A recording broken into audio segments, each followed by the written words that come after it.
അത് കഴിഞ്ഞപ്പോൾ ഈ ജീവിതം ജീവിച്ചു കഴിഞ്ഞപ്പോൾ ധൂർത്തപുത്രനെ പോലെ ഞാൻ തിരിച്ചു വന്നു. Hallelujah, hallelujah, hallelujah. ലൂക്കായുടെ സുവിശേഷം 15-ാം അധ്യായത്തിൽ പറയുന്ന ധൂർത്തപുത്രൻ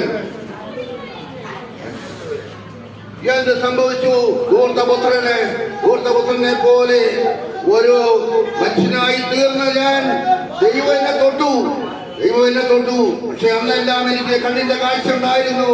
അത് കഴിഞ്ഞതിന് ശേഷമാണ് എന്റെ കണ്ണിന്റെ കാഴ്ച പൂർണ്ണമായിട്ട് നഷ്ടപ്പെട്ടു പോയത്. Hallelujah, hallelujah, hallelujah. ഈ കാഴ്ച നഷ്ടപ്പെട്ടു പോയി കഴിഞ്ഞപ്പോൾ ഞാൻ ദൈവത്തെ കാണുന്നു. ഈ പുറമേയുള്ള കണ്ണ് എന്റെ നഷ്ടപ്പെട്ട് കഴിഞ്ഞപ്പോൾ എന്റെ ഉൾക്കണ്ണുകൾ കൊണ്ട് ഇന്ന് ഞാൻ ദൈവത്തെ കണ്ടുകൊണ്ടിരിക്കുകയാണ്. ഹല്ലേലൂയ, പ്രവർത്തിക്കുന്നു. നിരാശ എന്ന് പറയുന്നത് എനിക്ക് ഇന്ന് രോഗികളായിട്ടുള്ളവർക്ക് നിരാശപ്പെടേണ്ട കാര്യമില്ല. കാരണം യോഹന്നാൻ 9:3 പ്രകാരം പറയുന്നു. യോഹന്നാന്റെ സുവിശേഷം 9:3 പറയുന്നത് ഇങ്ങനെയാണ്: ഇവന് ആരുടെ പാപം മൂലമാണ് ഇവൻ അന്ധനായി തീർന്നതെന്ന് യേശുവിനോട് ചോദിച്ചപ്പോൾ യേശു പറയുന്നു, ഇവൻ ആരുടെയും പാപം മൂലമല്ല ഇവൻ അന്ധനായി തീർന്നത്. ഇവനിലൂടെ ദൈവത്തിന്റെ പ്രവൃത്തി പ്രകടമാകാൻ വേണ്ടിയാണ് ഇവൻ അന്ധനായി തീർന്നത്. ഹല്ലേലൂയ, സ്വീകരിക്കണം. ഈ വചനം സ്വീകരിക്കുമ്പോൾ നമുക്ക് നിരാശ വരികയില്ല. ദൈവത്തിന്റെ പ്രവൃത്തി നമ്മളിലൂടെ പ്രകടമായി കൊണ്ടിരിക്കുന്നു.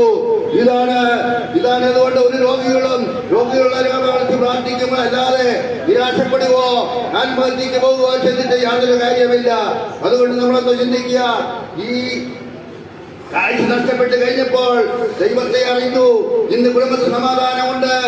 ഇന്ന് കുടുംബം രക്ഷപ്പെട്ടു. മക്കളൊക്കെ ജോലി.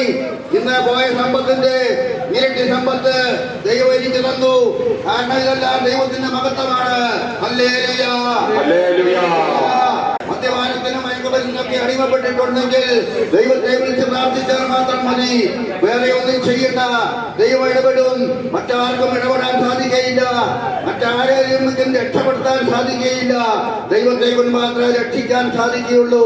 ഇന്ന് പണം സമ്പാദിക്കാൻ വേണ്ടിയിട്ടല്ല ഇന്ന് പോകുന്നത്. കാരണം ഇന്ന് ദൈവത്തിന്റെ വചനം പ്രസംഗിച്ചുകൊണ്ട് കേരളത്തിലുടനീളവും വടക്കേന്ത്യയുടെ ഭാഗങ്ങളിലും മറ്റൊന്ന് ദൈവത്തിന്റെ വചനം പ്രസംഗിച്ചുകൊണ്ട് അത് അനേകം ആത്മാക്കളെ അറിയാതെ കടന്നു പോകുന്നു. ഞാൻ ഇത്രയും മാത്രം പറഞ്ഞു. ദൈവമേ, ഒരു പേപ്പട്ടിയുടെ വില എനിക്കില്ലല്ലോ. ഈ പേപ്പട്ടിയെ പോലെ ഞാൻ ജീവിച്ചു.